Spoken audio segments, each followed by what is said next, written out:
নমস্কাৰ এটা নিজস্ব অনুভৱ ব্যক্ত কৰাৰ উদ্দেশ্যে এই ভিডিঅটো বনোৱা হ'ল যোৱা দুদিন পূৰ্বে হোজাইৰ বিধায়ক শিলাদিত্যদেৱে সৈয়দ আব্দুল মালিক ছাৰৰ ওপৰত কৰা মন্তব্য এজন অসমীয়া যুৱক হিচাপে কেতিয়াও সহ্যকৰ হ'ব নোৱাৰে তেখেতে সৈয়দ আব্দুল মালিক ছাৰক যি বৌদ্ধিক জিহাদী ৰূপে মন্তব্য আগবঢ়ালে ই কেতিয়াও এজন অসমীয়া যুৱক হিচাপে কেতিয়াও সহ্য কৰিব পৰা বিধৰ হ'ব নোৱাৰে সৈয়দ আব্দুল মালিক ছাৰৰ অসমীয়া সমাজ জীৱন অসমীয়া জাতীয় জীৱনত যি গুৰুত্বপূৰ্ণ ভূমিকা সি অনস্বীকাৰ্য এজন বিধায়ক হিচাপে তেখেতে যোৱা 5 বছৰত তেখেতে সমষ্টিবাসীৰ হৈ কিমান বিকশিত কাম কৰিলে বা সমষ্টিবাসীক তেওঁ কিমান সময় দিবৰ কাৰণে সক্ষম হ'ল সেয়া আমাৰ জ্ঞাত নহয় কিন্তু এটা কথা জ্ঞাত বিগত সময়খিনিত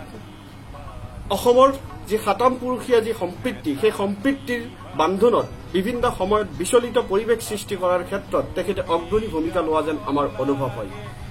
তেখেতৰ যি বিতৰ্কিত মন্তব্য সেই বিতৰ্কিত মন্তব্যই প্ৰতিটো সময়তে অসমীয়া সমাজ জীৱনত এটা নতুন কন্ট্ৰভাৰ্সি ক্ৰিয়েট কৰিবৰ কাৰণে সৃষ্টি হয় তেখেতৰ উদ্দেশ্য কি তেখেতৰ যি পাৰপাস তেখেতৰ যি অবজেক্টিভ সেইটো তেখেতে ভালকৈ জানিব কাৰণ দলৰ ভিতৰত তেখেতৰ যি গুৰুত্ব সেইটো হয়তো খুব কমি গৈছে যাৰ কাৰণে তেখেতে নিজৰ গুৰুত্বটো বঢ়াবৰ কাৰণে যিকোনো মন্তব্য আৰোপ কৰি তেওঁ দলৰ মাজত বা মিডিয়া এটেনশ্যন ল'বৰ কাৰণে যত্ন কৰে তেখেতে বিভিন্ন সময়ত তেখেতে মিডিয়া এটেনশ্যন ল'বৰ কাৰণে বিভিন্ন সময়ত তেখেতে যিকোনো ধৰণৰ মন্তব্য আগবঢ়াবৰ কাৰণে সক্ষম হয় এজন বিধায়ক হিচাপে সমাজৰ নেতৃত্বধাৰী ব্যক্তি হিচাপে সমাজক সুস্থ বাতাবৰণ সুস্থ পৰিৱেশ সৃষ্টি কৰাৰ কাৰণে ভূমিকা লোৱা উচিত অসমীয়া জনজীৱনত সৈয়দ আব্দুল মালিক ছাৰৰ যি ভূমিকা সেই ভূমিকা সন্দৰ্ভত আপুনি অধ্যয়ন কৰাৰ প্ৰয়োজন আছে সৈয়দ আব্দুল মালিক ছাৰৰ যি কৃতিৰাজি যি সৃষ্টিৰাজি সেই সৃষ্টিৰাজি সন্দৰ্ভত আপোনাৰ পঢ়াৰ প্ৰয়োজন আছে আপোনাৰ অধ্যয়নৰ প্ৰয়োজন আছে আপুনি যদি তেখেতৰ সৃষ্টিৰাজি ভালকৈ পঢ়িলেহেঁতেন তেতিয়াহ'লে এনেকুৱা ধৰণৰ মন্তব্য কেতিয়াও আগবঢ়াব নোৱাৰিলেহেঁতেন এনেকুৱা ধৰণৰ মন্তব্যৰ পৰা আপোনাৰ যি ব্যক্তিত্ব সেইটো ফুটি উঠিছে যে আপুনি এই ক্ষেত্ৰত জ্ঞানৰ আপোনাৰ যথেষ্ট অভাৱ আছে অসমীয়া সমাজ জীৱনত তেখেতৰ যি ব্যক্তিত্ব তেখেতৰ যি অৰিহণা প্ৰতিজন অসমৰ সবল ব্যক্তিত্বই তেখেতৰ প্ৰতিজন অসমীয়াই দৃঢ়ভাৱে মানি ল'বৰ কাৰণে বাধ্য হয় অসমৰ বিশিষ্ট বুদ্ধিজীৱীসকলৰ পৰা আৰম্ভ কৰি অসমৰ প্ৰতিটো প্ৰান্তৰ ব্যক্তিসকলে 20 শতিকাৰ শ্ৰেষ্ঠ 20 জন অসমীয়াৰ ভিতৰত সৈয়দ আব্দুল মালিক ছাৰক স্থান দিয়ে তেখেতৰ আমি অসমীয়া কবিতাটি অসমীয়া 10টা কবিতাৰ ভিতৰত শ্ৰেষ্ঠতম বুলি বহু বুদ্ধিজীৱীয়ে ক'ব বিচাৰে আৰু তেনেস্থলত তেনেকুৱা এজন ব্যক্তিৰ প্ৰতি এনেকুৱা ধৰণৰ মন্তব্য ই নিৰাশাজনক হতাশজনক এজন ৰাজ্যৰ প্ৰতিনিধিয়ে এনেকুৱা ধৰণৰ মন্তব্য কেতিয়াও সমাজৰ বাবে এজন সুস্থ সবল সমাজৰ অধিকাৰী হ'ব নোৱাৰে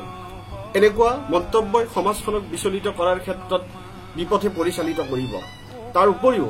অসমৰ যি সাতাম পুৰুষীয়া যি মিলাপ্ৰীতি একতা যি হিন্দু মুছলিম খ্ৰীষ্টান বৌদ্ধ শিখ যিমান ধৰ্ম আছে সকলোৰ মাজত যি মিলাপ্ৰীতি এই মিলাপ্ৰীতিৰ ক্ষেত্ৰত বিভিন্ন সময়ত যি ফাট আনিবৰ কাৰণে ফাট মেলাবৰ কাৰণে চেষ্টা কৰে এই উদ্দেশ্য তেওঁলোকৰ কেতিয়াও সফল নহ'ব কাৰণ প্ৰতিজন অসমীয়াই এইসকল ব্যক্তিৰ মন্তব্যৰ আঁৰত থকা ক্ষুদ্ৰ স্বাৰ্থক ভালকৈ অনুধাৱন কৰিব পাৰে বৰ্তমান সময়ত তাৰ উপৰিও সৈয়দ আব্দুল মালিক ছাৰৰ কৃতিৰাজিক প্ৰতিজন অসমীয়াই গভীৰভাৱে হৃদয়ংগম কৰিবৰ কাৰণে সক্ষম হয় তেখেতৰ দৰে এজন ব্যক্তিয়ে এনেকুৱা ধৰণৰ মন্তব্য কৰাটো হতাশজনক আৰু তাৰ উপৰিও তেখেতৰ নিজৰ ব্যক্তিত্ব নিজৰ ব্যক্তিত্ব সন্দৰ্ভত নিজৰ জ্ঞানৰ সন্দৰ্ভত নিজক এবাৰ প্ৰশ্ন কৰক তেখেতৰ এই ক্ষেত্ৰত কিমান জ্ঞান আছে সদশেষত এনেকুৱা ধৰণৰ মন্তব্যৰ পৰা সমাজখনক বিচলিত কৰিবৰ কাৰণে যি ক্ষুদ্ৰ স্বাৰ্থ তেওঁলোকৰ জড়িত আছে এইসকল ব্যক্তিৰ সেই স্বাৰ্থ কেতিয়াও তেওঁলোকৰ সফল নহয় কাৰণ অসমত যি সাতাম পুৰুষীয়া যি মিলাপ্ৰীতি সেয়া সদায় বৰ্তি থাকিব অসমৰ প্ৰতিজন অসমীয়াই এই কথা হৃদয়ংগম কৰিবৰ কাৰণে সক্ষম হয় ধন্যবাদ